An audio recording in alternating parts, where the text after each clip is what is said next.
Prav v tistem času je bilo tam navzočih nekaj ljudi, ki so mu pripovedovali o Galilejcih, katerih kri je Pilat pomešal z njihovimi žrtvami. Odgovoril jim je: Mar mislite, da so bili ti Galilejci večji grešniki, kakor vsi drugi Galilejci, ker so to pretrpeli? Povem vam, da ne.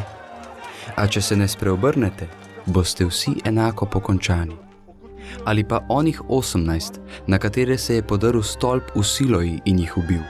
Mar mislite, da so bili večji dolžniki, kakor vsi drugi prebivalci Jeruzalema? Povem vam, da ne.